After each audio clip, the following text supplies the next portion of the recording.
Whew, all right, another day. So it's Friday morning. I am currently in, I don't know where I'm near Mount Rushmore. So I'm a little over a week into this road trip with my mom, which is going really cool. Mostly all good. It's been a lot of fun hanging out with her and seeing, we saw Yellowstone. We saw some like the coolest shit I've ever seen at Yellowstone, like these natural springs with like a rainbow spectrum of water coming out of them, which are just like fucking unreal. We started off at the Golden Gate Bridge, and then we went to Lake Tahoe, which I'd never seen. Stayed in Reno, Salt Lake City, where I met with some unschoolers from the camp, which was really fun. Kind of having it was only 2 weeks ago, but like a mini reunion with like a bunch of them. Met with a guy in the lighting business about healthy lighting, which I've probably mentioned a zillion times, really, really wanting to get involved with. It's like lighting that helps people that are locked indoors 24 hours a day. Pretty sympathetic to people in schools that are trapped there, and psychiatric hospitals that are trapped there, and nursing homes, and even prisons. If these people are trapped in there against their will, like, the lighting conditions shouldn't be unhealthy. If they're entitled to fresh water and food, they should be entitled to healthy light. And then we just did Yellowstone Park, and now Mount Rushmore. It's been tricky for me a little bit because, like, balancing, like, I've been used to traveling alone. So, like, balancing, like, eating what I want and going to sleep when I want, getting up, working when I need to work, doing my meditation in the morning, and trying to, like, work out at some point in the day for maybe 45 minutes or an hour. It's trickier when I'm, like, traveling with somebody that, I'm kind of with them the whole time, and I can't just be like, hey, we're going to pop off in the middle of the highway to Starbucks, and I'm going to work on my computer for 3 hours, and you're going to sit there. Or to be like, okay, I'm going to go pull over here to the side of the road in this rest area and do yoga for an hour, and you're going to just sit there. So it's a little bit tricky. I've been doing most of the driving. So I also haven't really worked while driving, and my cell phone reception going the northern route has been really bad.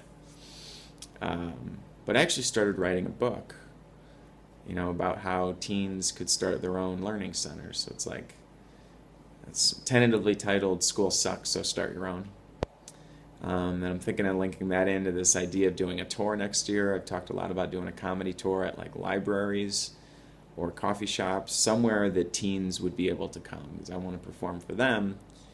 And then, I met some people at the camp I was at that are, I was like thinking, well, does it need to be a full comedy show, or could it be a variety show with different acts? Like, one of them wrote a children's book it'd be really cool for them to read the children's book to a room full of kids. So I was like, well, if it's a tour like that, it's almost more like a book tour. And even though I'm doing stand-up comedy, I was like, well, what if I was promoting a book? And I had somebody, the idea of like these democratic schools, like there's no manual on how to start one. So I was going to talk to some teens about helping to put together a book on how to start a democratic school, like a Sudbury model school, which is usually started by an adult. It's always been started by an adult. There's a staff and they run it. My whole thing is having the teens start something up.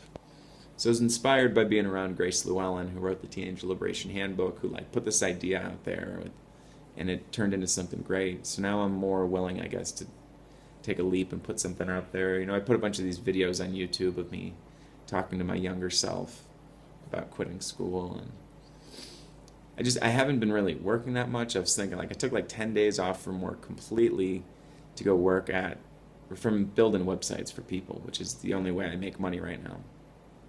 Took like 10 days off to go to camp, and now I'm doing this road trip where I'm not really getting much work done. So it's been kind of nerve-wracking and like a little bit uncomfortable with that, not making much money.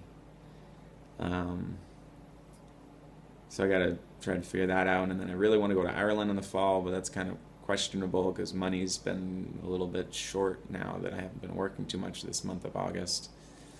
So a bunch of that stuff up. I got a client that's like owes me a bunch of money that hasn't paid me and doesn't seem to be paying me. And then else all right. There's been a couple of times where I got like really agitated, and it sucks because I'm in like super close quarters with my mom. So for me to get like really stressed or anxious or frustrated, and then not want to lash out or not want, then again, I'm trying to like hold it in without letting it out. Which is funny because she's made many comments about how laid back I am and how easygoing I am. People always say that about me. In my mind, I think like I'm like a kind of anxious, tense person. So maybe I hide it well.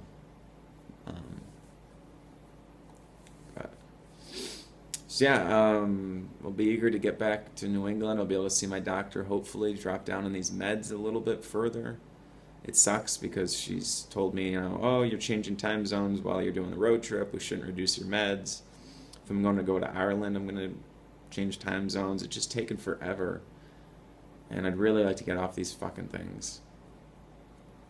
But I'll tell you this, I am getting nervous about what'll happen when I go off Seroquel. I was talking to a friend of mine, an ex-girlfriend, about kind of, she's seen me like on different meds and she's seen how emotional I can be. And now, and like I see like this constricted version of me, and so not that she's nervous, but I'm a little nervous because I don't, going off Lamictal so far has been like pretty straightforward, no issues. Going off Seroquel, it's been kind of easy sailing so far going off Lamictal. So I'm a little nervous what might creep up if suddenly I'm capable of tapping into my full range of emotion. But I also think, it'll be good to be human again. All right, that's enough.